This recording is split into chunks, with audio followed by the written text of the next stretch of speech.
Halo semuanya, apa kabar? Semoga selalu baik-baik saja dan terus diberikan kesehatan. Nah, jangan lupa tetap stay at home dan tetap belajar di rumah saja.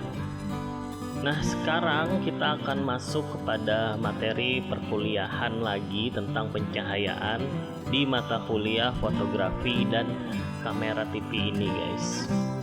Langsung saja kita bahas, ada beberapa hal yang diperhatikan dari cahaya ini, guys. Yang pertama itu adalah intensitas cahaya. Apa itu intensitas? Intensitas cahaya ini berhubungan dengan segitiga exposure. Tentunya kalian masih ingat kan tentang segitiga exposure itu apa saja? ISO, kemudian diafragma dan shutter speed. Intensitas artinya kekuatan cahaya tadi ya, guys. Berapa besar kekuatan cahaya tadi? Yang kedua adalah arah datang cahaya. Arah datang cahaya ini misalnya cahaya dari depan itu cahaya yang bagus untuk mengoptimalisasikan foto. Artinya langsung terpaan cahaya itu terhadap objeknya. Yang B adalah cahaya samping juga perlu diperhatikan.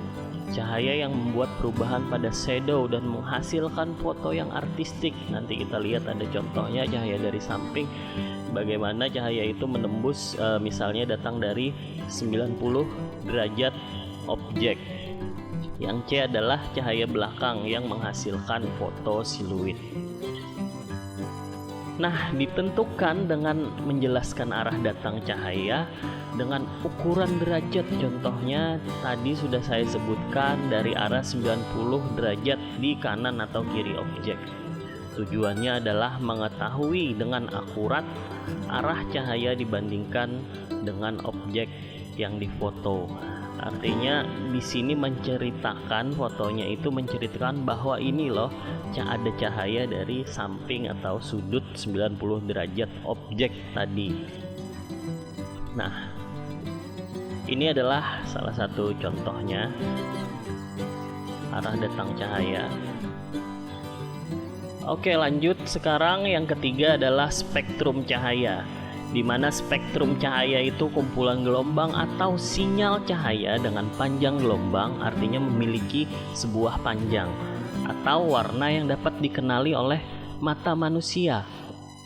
Jadi cahaya itu mengandung beberapa warna yang berbeda.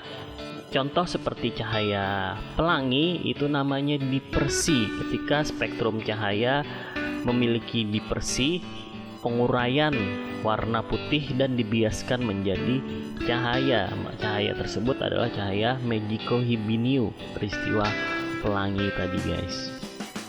Jadi dispersi itu adalah penguraian warna putih. Ternyata warna putih setelah dibiaskan memiliki warna yang banyak.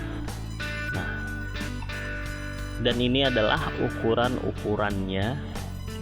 Warna nila, ungu, biru, hijau, kuning, jingga merah, Magico Hibiniu.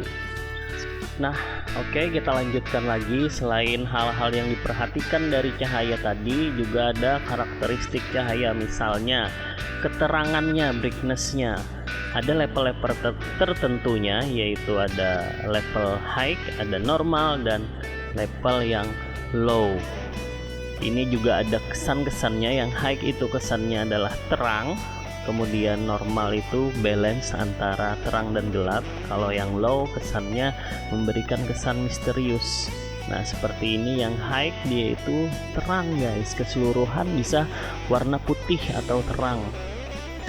Kemudian yang balance seperti foto ini. Nah, ini juga balance. Nah, ini balance juga. Nah, kemudian yang terakhir ada low key seperti ini, guys, seperti tampak misterius. Selain keterangan, kemudian ada kontras. Ini juga sama, memiliki level, ada low, normal, dan high. Yang low seperti keputihan, seperti high di brightness tapi di low di kontras. Antara highlight dan shadow itu tidak ada perbedaan yang besar. Kemudian ini yang normal adalah balance antara highlight-nya dan shadow-nya.